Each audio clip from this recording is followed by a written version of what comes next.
जिंदाबाद।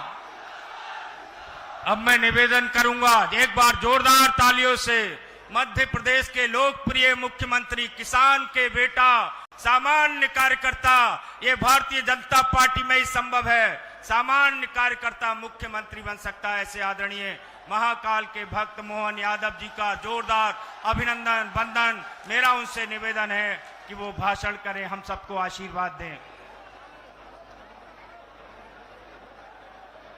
बदायूं लोकसभा गुन्नौर विधानसभा के आज के इस मंच पर विराजमान मेरे बहुत आदरणीय और आप सबके लोकप्रिय मुख्यमंत्री, जिनका नाम ही गुंडों के लिए काफी है, यशस्वी मुख्यमंत्री श्रीमान योगी जी के लिए जोरदार अभिनंदन करें। माननीय योगी जी मंच पर विराजमान है।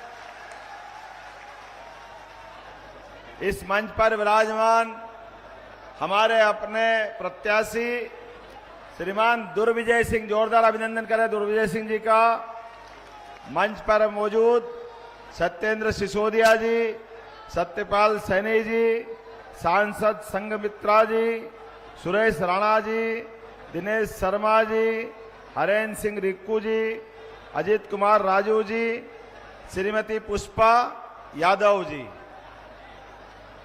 मैं गिन्नौर में माता गंगा के किनारे की इस पवित्र नगरी में आया तो पहली बार हूं, लेकिन आपका प्रेम देख के लग रहा है कि सच में बार बार आने की इच्छा होगी। इतना प्रेम, इतना उत्साह, इतना उमंग, यह देख करके मेरी आने की सारी थकान मिट गई। हम सब मिलकर के एक बार जयकारा लगाए, बोले बाबा महाकाल महाराज की, गोपाल कृष्ण भगवान की, प्रभु रामचंद्र जी महाराज की। कितना अच्छा लगता देवी देवताओं की आवाज पे जयकारा लगाते हुए। हमको सबको वर्तमान का समय, इस समय के लिए तो कहा जाए कि देवता भी तरस रहे के काश कितना अच्छा समय मोदी जी का आया। जोरदार ताली बजाए मोदी जी, योगी जी के इस समय के लिए। वर्तमान के दौर में अभी हम चुनाव की बेला में हैं, 3-4 दिन बाद वोट डलने वाले हैं और मैं जिसके सामने बोल रहा हूं, ये यदुवंशियों की बड़ी संख्या मुझे मालूम है के साथ यहां बैठी हुई है। और ये हमारा सौभाग्य भी है कि हम ऐसे भगवान श्री कृष्ण से जुड़ते हैं जिन्होंने सदैव धर्म मार्ग पे चलना सिखाया। अपने जीवन काल में कभी अधर्म से समझौता नहीं किया, सदैव धर्म मार्ग की जय जय की। और मुझे इस बात का आनंद है, आज मोदी जी के काल में हमारे इस देश के बदलते समय में जीवन के सब क्षेत्रों में लगातार बदलाव हम देख रहे हैं। आप कभी कल्पना कर सकते हो, आप तो इतनी बड़ी संख्या में हो। मेरी अपनी जिस जगह से मैं आता हूं, उस विधानसभा में 500 यादव भी नहीं है, लेकिन उसके बावजूद भी आपके इस भाई को मौका देती है भारतीय जनता पार्टी और मुख्यमंत्री के पद तक पहुंचाती है। इसीलिए मैं आपसे भारतीय जनता पार्टी से जुड़ने की बात कहता हूं, क्योंकि ये खाली कहती नहीं है सबका साथ सबका विकास, ये करके बताती है। इसलिए इससे जुड़ने की बात कह रहा हूं। दुर्भाग्य से 12% से ज्यादा आबादी उत्तर प्रदेश की है और माननीय उनके पिताजी या बेटा जी इतनी बड़ी आबादी में कोई अपने में से एक बार किसी को मौका नहीं दिया। उनकी पार्टी 4-4 बार मुख्यमंत्री बनाती है, लेकिन किसी यादव बंधु को मौका नहीं देती। इसका मतलब क्या हो गया? इसका मतलब हो गया उनका दायरा बहुत छोटा हो गया। अरे आनंद तो तब आए, उन्होंने कहा हमारे घर से बन गए, अब गिन्नौर से मुख्यमंत्री बना के बता देते तो मालूम पड़ता है क्या तकलीफ आती उनको। ये अजय भाई ने सही कहा है कि आए थे समाजवादी के साथ बनने के, लेकिन अब विदा करने का, वास्तव में विदाई करना चाहिए। जोरदार ताली बजाओ इस बात के लिए। और सरकार में बनना सरल है और बन करके अगर सार्थकता नहीं हो जाए तो क्या फायदा। अरे एक बार नहीं, दो बार नहीं, तीन बार नहीं, चार चार बार आपके यहां से मुख्यमंत्री बन जाए, सरकार बन जाए। सरकार तो एक ही बार पर्याप्त होती है। और बाबा जी ने जो दूसरी बार सरकार बनाई, पूरे देश में उदाहरण बन गया उत्तर प्रदेश के। कहीं भी गुंडागिरी कर दो, लेकिन उत्तर प्रदेश में गुंडागिरी करी तो छोड़ने वाले नहीं है हमारे लिए। जोरदार अभिनंदन करो माननीय योगी जी के लिए। समय के साथ हम सब शपथ लेते हैं कि सरकार बनेगी, सभी जाति वर्ग धर्म से ऊपर उठ करके कानून और व्यवस्था की स्थिति बनाएंगे। ये केवल बोलने के नहीं बनाते, ये इन पे निभाने के लिए बनाते। उसी प्रकार से जैसे गरीब परिवार से निकल करके इस देश के प्रधानमंत्री श्रीमान नरेंद्र मोदी जी ने साबित कर दिया कि देश का प्रधानमंत्री कैसा होना चाहिए। जोरदार अभिनंदन करें श्रीमान नरेंद्र मोदी जी के लिए, जिनके कारण अपने देश में नहीं, दुनिया के अंदर जहां कहीं भी 200 से ज्यादा देश है, लेकिन 200 से ज्यादा देश में हर एक कहीं बाहर के, यहां भारत तो छोड़ो, दुनिया के अंदर भारतवंशी का मान बढ़ाने का काम अगर किसी ने किया तो श्रीमान नरेंद्र मोदी जी ने किया है, जिनके माध्यम से हमारी सनातन संस्कृति गौरवान्वित हो रही। आप बाहर कहीं चले जाओ और आप जय जय श्री राम बोल दो, इसका मतलब है कि आप भारत से आए। वर्तमान का दौर इतना आनंद का बनाने का अगर किसी ने श्रेय दिया तो माननीय श्रीमान नरेंद्र मोदी जी और श्रीमान योगी जी ने दिया। हम अभिनंदन करें अपने नेताओं का। आज इस दौर में मुझे एक और बात जोड़ना है। मैं थोड़े दिन पहले शिक्षा मंत्री था और शिक्षा मंत्री में मेरे मन में भी कशिश थी कि हम अपने कॉलेज के बच्चों को शिक्षा देना चाहते हैं, लेकिन ये भी एक 5000 साल पुराना इतिहास है। भगवान कृष्ण ने गोकुल वृंदावन से आकर के कंस को मारा, लेकिन कंस को मारने के बाद शिक्षा को कैसी महत्ता दी कि वो उज्जैन जाके शिक्षा ग्रहण करने गए, सांदीपनी आश्रम में। और 64 कला, 14 विद्या, 18 पुराण, चारों वेद, हम सबको भी संकल्प करना शिक्षा की महत्ता कितनी जरूरी है। भगवान ने वो शिक्षा का ग्रहण करी, आमने सामने कौरवों की सेना के बीच ऐसे संघर्ष काल में भी अपने मुख से जो गीता कही, आज दुनिया का सबसे पवित्र ग्रंथ बन गई गीता जी। हम उसको प्रणाम करें, उस काल को प्रणाम करें। और हमारा सबका सौभाग्य है, अब कोई विदेशी आता है इस देश के अंदर तो सबसे पहले प्रधानमंत्री अब उनको कोई ताजमहल नहीं देते हैं, उनको अपनी कोई भेंट देना है तो हमारी गीता जी को भेंट करते, कितना आनंद आता हम सबको। हमारे अपने कुलवंश से निकले हुए ऐसे भगवान कृष्ण के मुखारविंद से ऐसे पवित्र ग्रंथ को, लेकिन पहले की सरकार शर्माती थी, बोलती नहीं थी। जैसे अभी के दौर में भी है, अरे यहां से भागे अमेठी रायबरेली से और केरल में जाके अटके और केरल से वापस डर के मारे यहां आ रहे हैं, लेकिन आने और जाने में जिन जिन दल की दोनों की दोस्ती हो गई, दोनों की हिम्मत नहीं है। अरे हम तो कई फार्म भरने जाएं तो श्रद्धा के साथ कोई देव दर्शन कर लें, लेकिन ये कांग्रेस और समाजवादी के लोग ना तो मथुरा में नमस्कार भगवान को करने जा रहे हैं, ना राम जी के पास जा रहे हैं, तो इनको आशीर्वाद मिलेगा कहां से? कौन आशीर्वाद देगा इनको?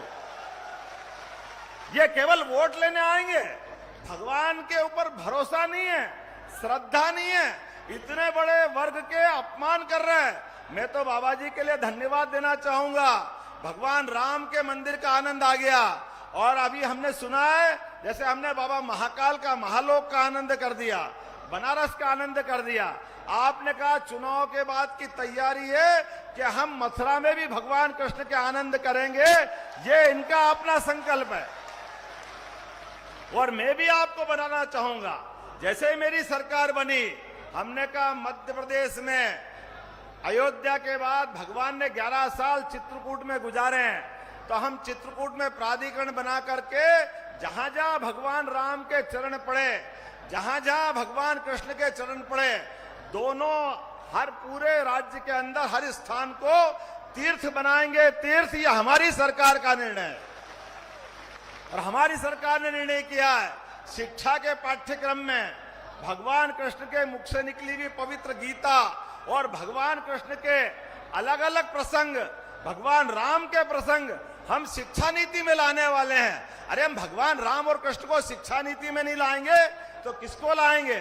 डरने वाले डरते होंगे, हम नहीं डरते। हम मोदी जी के पट्टे हैं, मोदी जी की सरकार में इस बात को रखते हैं कि भगवान की दया से जो सनातन धर्म को गाली देने वाले हैं उनसे हिसाब चुकता करने के लिए, और ये जो भीषण गर्मी में आप सब बैठे हैं, ये सब राम और कृष्ण की संस्कृति को मानने वाले, सनातन संस्कृति को मानने वाले सभी अपने सनातन धर्मी बैठे हैं। निश्चित रूप से हम और आप मिलकर के एक नया इतिहास बनाएंगे। आने वाले समय में 7 तारीख के दिन जब वोट डले तो आप याद करना, ये हमको गालियां दे रहे हैं, मर्जियां जो बोल रहे हैं, जो बोलना सब बोलने दो, सब सुनते रहना। आप याद कर लो शिशुपाल का घटनाक्रम। भगवान कृष्ण ने उनकी माताजी से कहा था, माताजी 100 तक गिनूंगा, 1 2 3 4 5, और जैसे ही 100 हुआ भगवान ने उंगली ऊपर करी, सुदर्शन चक्र आया और हिसाब चूकता कर दिया था। आप भी अपनी उंगली बचा के चलना, जितने लोग यहाँ बैठे हैं, आपके हाथ में भी 7 तारीख के दिन सुदर्शन चक्र आने वाला है। यहां से लेके वहां तक भगवान कृष्ण को स्मरण करना और सब अपना मन में संकल्प करना, किसी भी हालत में अब की बार हमारे को कमल खिलाना है। बोलो सब तैयार है? यहां से वहां तक सब तैयार है? तो मेरे साथ बोलो गोपाल कृष्ण भगवान की, महाकाल महाराज की, भगवान रामचंद्र की। बहुत बहुत धन्यवाद। भारत माता की जय। धन्यवाद आदरणीय मुख्यमंत्री जी। मध्य प्रदेश महाकाल के लाल ने जो आह्वान किया और सभी ने उसका बहुत मनोभाव के साथ उस संदेश को सुना। यदुवंशियों के लाल ने अपने भाइयों से अपील करी और भाइयों ने उस अपील को स्वीकार किया।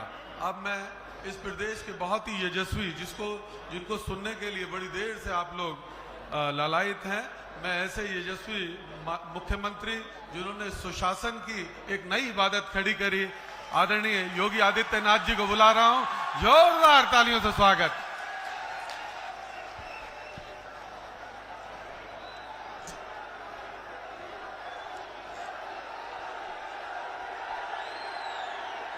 भारत माता की, भारत माता की, भारत माता की। वंदे वंदे वंदे। वृंदावन बिहारी लाल की, कृष्ण कन्हैया की। जय श्री राम, जय जय श्री राम। मंच पर उपस्थित मध्य प्रदेश के लोकप्रिय मुख्यमंत्री डॉक्टर मोहन यादव जी, भारतीय जनता पार्टी के क्षेत्रीय अध्यक्ष पश्चिमी क्षेत्र श्री सत्येंद्र सिसोदिया जी, प्रदेश उपाध्यक्ष विधान परिषद सदस्य श्री सत्यपाल सिंह सैनी जी, माननीय सांसद श्रीमती संघमित्रा मौर्य जी, पूर्व मंत्री श्री सुरेश राणा जी, प्रदेश उपाध्यक्ष दिनेश शर्मा जी, जिलाध्यक्ष संभल श्री हरेंद्र सिंह चौधरी जी, पूर्व विधायक श्रीमती पुष्पा यादव जी, पूर्व विधायक गुन्नौर श्री अजीत यादव राजू जी, मान्य विधायकगण श्री महेश गुप्ता जी, जिलाध्यक्ष बदायूं श्री राजीव गुप्ता जी और भारतीय जनता पार्टी के बदायूं लोकसभा सीट पर हमारे लोकप्रिय प्रत्याशी श्री दुर्विजय सिंह साक्य जी, गुन्नौर और बदायूं लोकसभा क्षेत्र से जुड़े हुए मेरे सभी उपस्थित बहनों और भाइयों, इस पावन धरा को जो वीर भूमि है, अन्नदाता किसानों के परिश्रम की भूमि है। ऐसी पावन धरा को कोटि कोटि नमन करते हुए मैं आप सबका हृदय से अभिनंदन करता हूं। बहनों और भाइयों, लोकसभा चुनाव 2024 तीसरे चरण के चुनाव की दिशा से आप सब कमर कसकर के तैयार हैं। आपका उत्साह इस बात का साक्षी है और आपका आह्वान करने के लिए इसीलिए मैं यहां पर आया हूं। बहनों और भाइयों,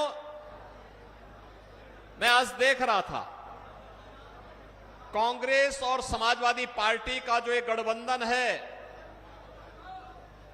यह देश के अंदर अलग अलग लोगों से मिलकर के चुनाव लड़ रहा है।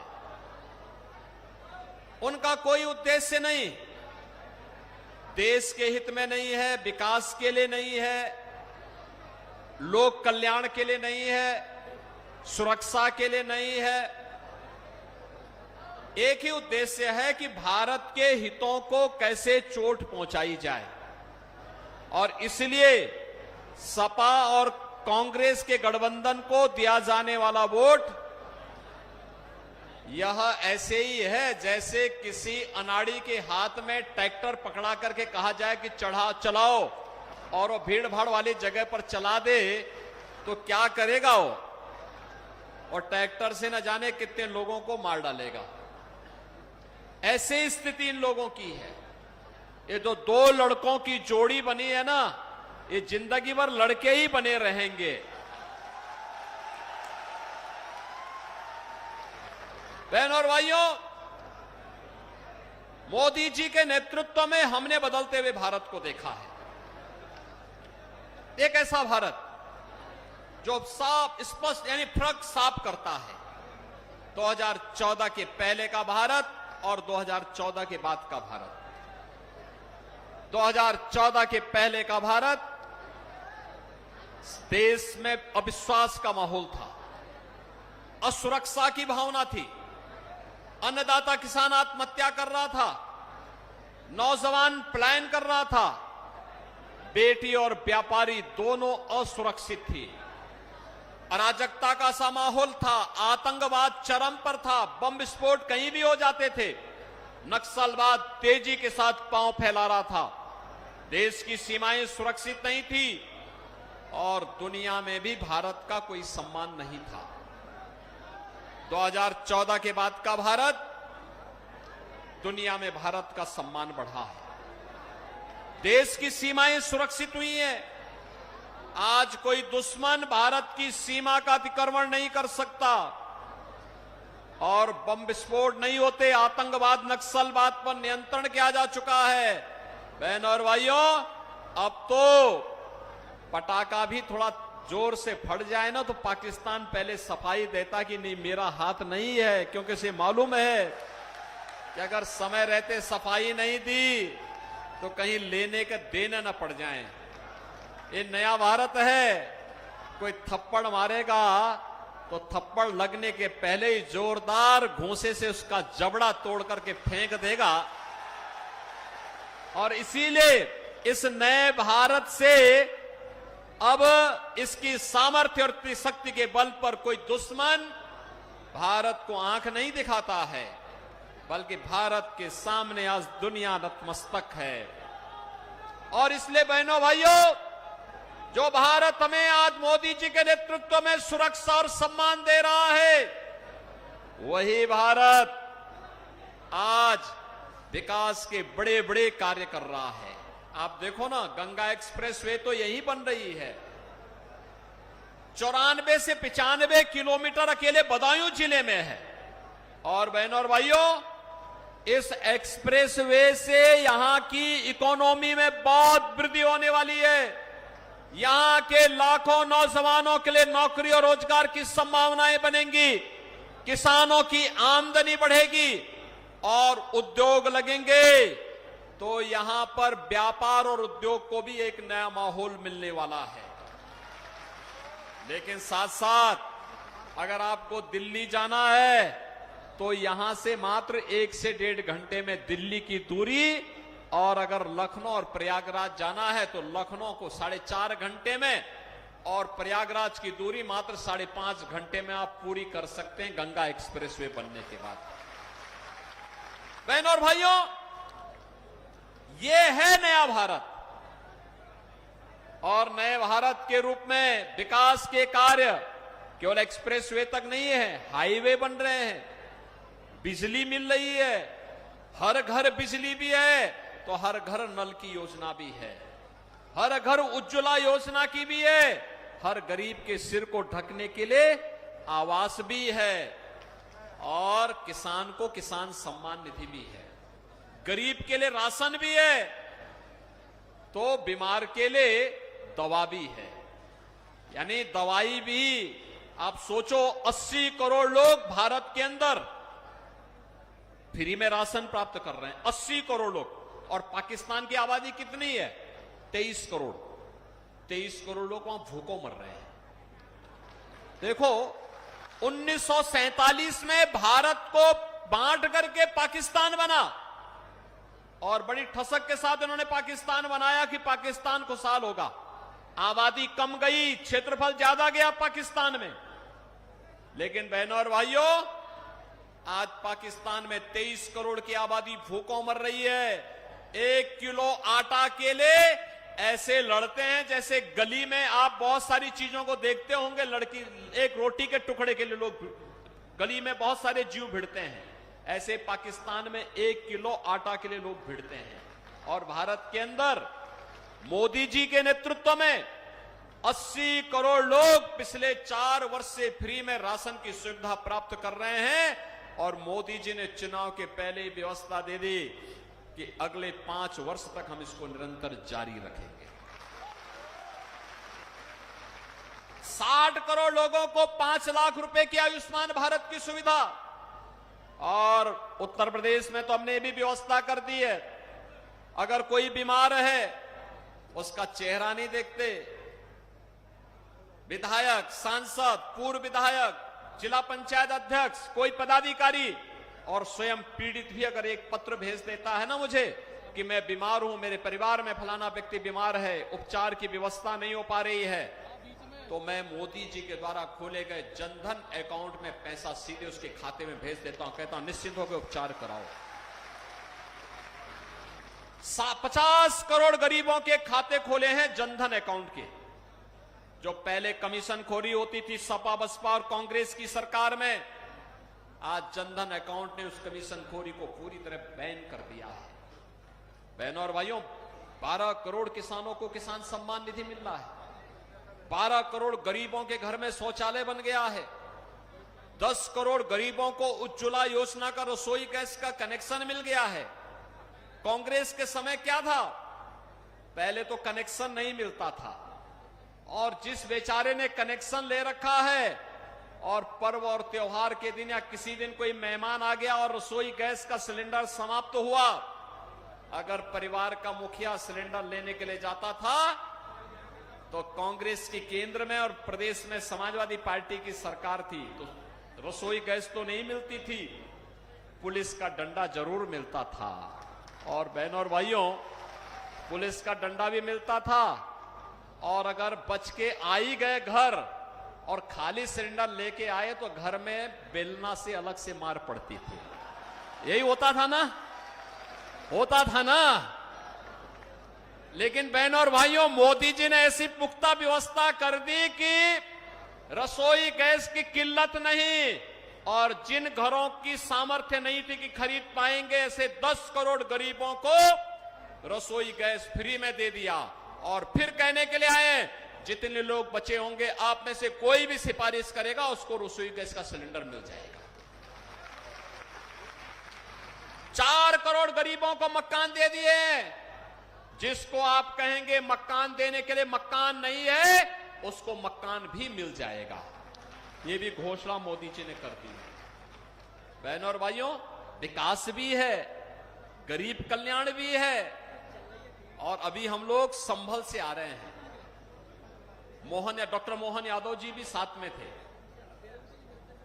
मां केला देवी के धाम में हम दर्शन करने के लिए गए।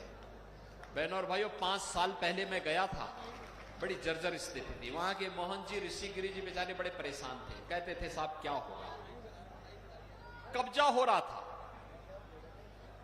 समाजवादी पार्टी की सरकार वहां कब्जा करना चाहती थी। और आज केला देवी धाम को देखो, कितना भव्य स्वरूप हो गया है केला देवी का धाम का। हो गया ना, ये तो आपके सामने उदाहरण है। आप में से बहुत सारे लोग अयोध्या नहीं जा पाए होंगे, लेकिन केला देवी धाम में जाइए। कितने लोग अयोध्या गए हैं? अरे काफी लोगों ने दर्शन कर लिया है। लेकिन मैं बोलूंगा, दुर्गजय साक्य से और राजू यादव से कहूंगा कि चुनाव के बाद एक बार इनको दर्शन करवाने अयोध्या लोग जरूर जाइए। बहनों और भाइयों, यही फर्क है, यही फर्क है। समाजवादी पार्टी का सेफई परिवार आता था तो क्या कहता था कि परिंदा पर भी नहीं मार सकता। और आज अयोध्या में भगवान राम फिर से 500 वर्षों के बाद विराजमान हो गए। कांग्रेस कहती थी राम हुए ही नहीं। कांग्रेस क्या कहती थी? राम हुए ही नहीं। और आज कहते हैं कांग्रेस के लोग कि राम तो सबके हैं। देखो, ये दोहरा चरित्र है इन लोगों का। यानी वोट के लिए क्या कुछ पाप नहीं कर सकते। राम मंदिर का निर्माण हो या काशी विश्वनाथ धाम, केला मंदिर का धाम हो या विंध्यवासिनी धाम, ये काम केवल बीजेपी कर सकती है, बीजेपी। और बहनों और भाइयों, देखो राम मंदिर का निर्माण भी हो गया और बड़े बड़े माफिया और गुंडों का राम नाम सत्य भी हो गया है। हो गया ना, होना चाहिए था ना। और इसीलिए हम लोग आए हैं बहनों और भाइयों। देखो, अरे कुछ बच्चे हैं, वो भी होगा ना धीरे धीरे करके। ये सारी चीजें एक साथ होनी है, क्योंकि हम तो वृंदावन बिहारी लाल के भक्त हैं। और वृंदावन बिहारी लाल ने क्या कहा था? परित्राणाय साधूनाम विनाशाय च दुष्कृताम। उन्होंने एक ही बात कही थी, सज्जन लोगों का हम संरक्षण करेंगे और दुर्जन लोगों को उनका सही ठिकाने पर भेजने का काम भी करेंगे। और बहनों और भाइयों, आज यही हो रहा है।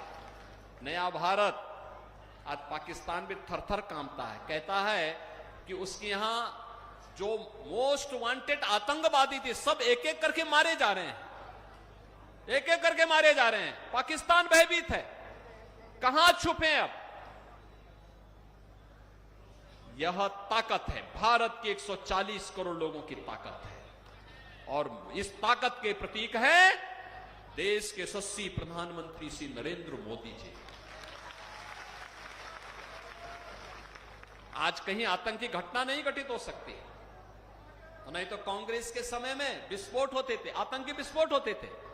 और कांग्रेस के लोग कहते थे, अरे साहब सीमा पार से आतंकवाद आ गया। अबे सीमा पार से आ गया तो आपके पास भी तो बहुत कुछ है, भेजो वहां पे। हिम्मत चाहिए थी लड़ने के लिए, वह हिम्मत मोदी जी ने दिखाई एयर स्ट्राइक और सर्जिकल स्ट्राइक के माध्यम से। आज पाकिस्तान भी दुम दबा करके चुप रहता है और भारत के लोग सुरक्षित हैं। बहनों और भाइयों, जब माहौल सुरक्षित होता है तो समृद्धि का मार्ग भी बनता है। लेकिन सबसे खतरनाक बात क्या है? आपने आज के समाचार पत्रों को थोड़ा आप पढ़िए। राहुल गांधी के लिए पाकिस्तान समर्थन कर रहा है, यानी इंडी गठबंधन कांग्रेस और सपा को पाकिस्तान समर्थन कर रहा है। जिसको पाकिस्तान समर्थन करेगा, क्या आप उसको समर्थन करेंगे क्या? और जो पाकिस्तान जिसको समर्थन कर रहा होगा, क्या वो आपका हितैषी होगा क्या? क्या पाकिस्तान भारत का हितैषी है क्या?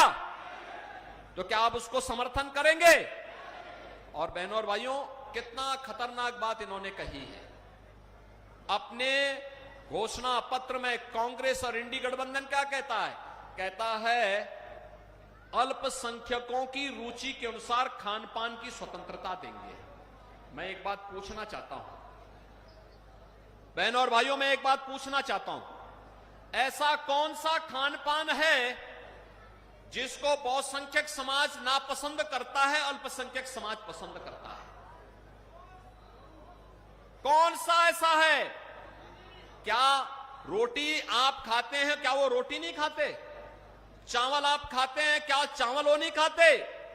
आप जो भी टोस्ट लेते होंगे, पकौड़ी खाते होंगे, छोला खाते होंगे, या फिर जो भी खाते होंगे वह भी खाता है। लेकिन एक चीज में हम सब में विभेद है। हम कहते हैं हम गौ माता को सभी देवताओं का वास मानते, उसकी पूजा करते हैं, और शरारतन कुछ लोग गौ माता की हत्या करके गौ मांस खाते हैं। यही अंतर है।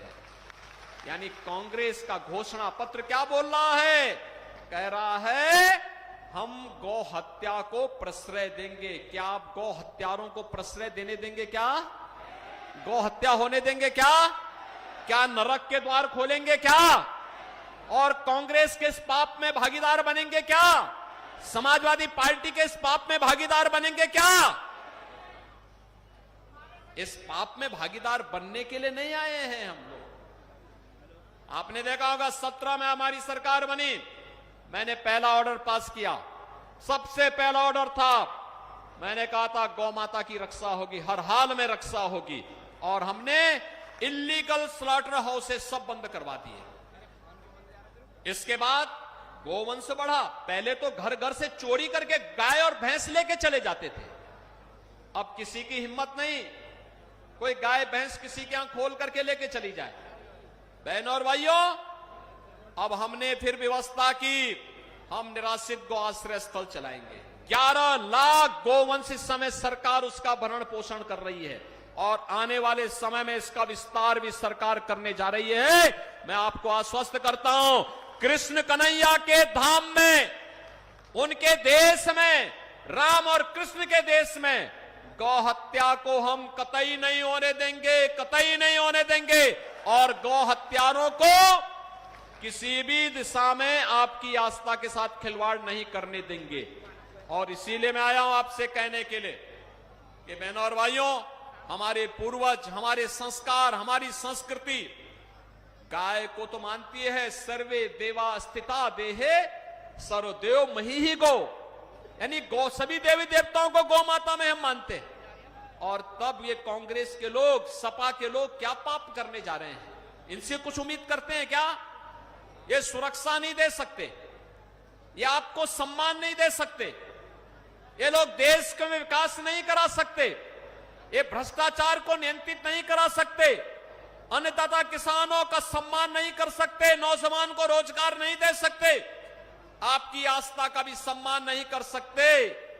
और उल्टे आज क्या कह रहे हैं? कह रहे हैं कि पिछड़ी जाति को मिलने वाले 27% आरक्षण को अब ये काट करके मुसलमानों को देना चाहते हैं। क्या आपको स्वीकार है? क्या अपना हिस्सा उनको देंगे? क्या अनुसूचित जाति के लोगों के आरक्षण को भी ये काटने जा रहे हैं?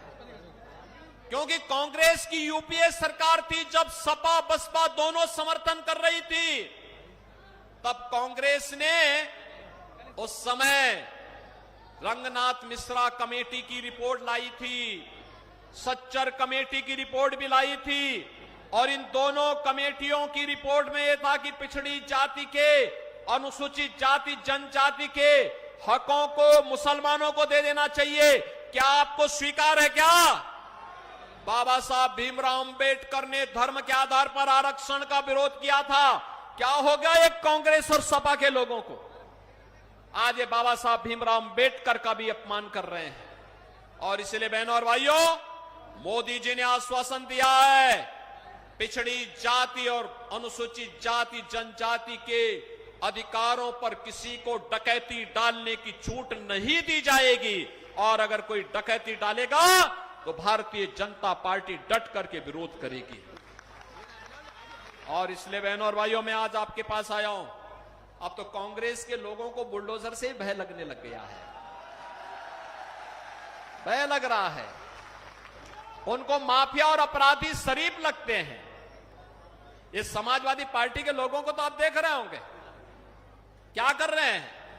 एक ही परिवार के सभी लोग, यानी कोई अजीत यादव नहीं मिला उनको, कोई नहीं मिला। एक कन्नौज से, एक मैनपुरी से,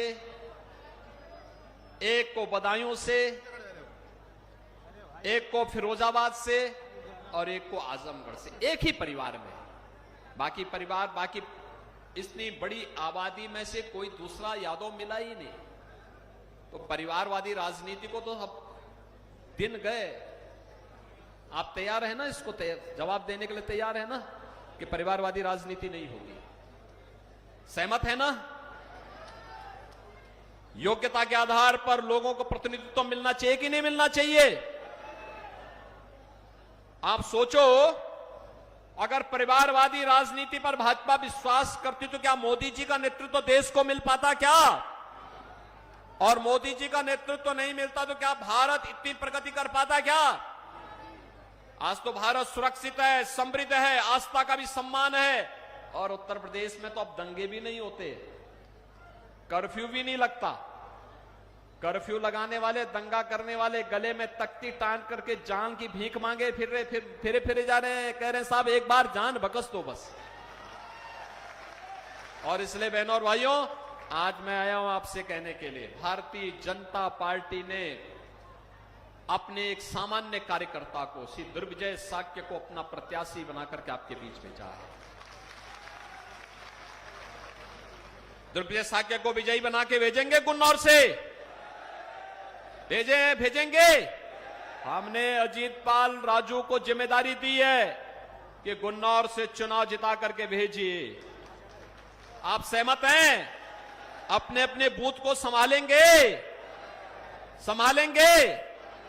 और बहनों और भाइयों, मोदी जी का, मेरा, डॉक्टर मोहन यादव जी का संदेशा घर घर पहुंचा दीजिए और पहुंचा दीजिए। कहिए विकास और सुरक्षा की जिम्मेदारी हमारी, आपके सम्मान और आपकी आस्था के सम्मान की जिम्मेदारी हमारी।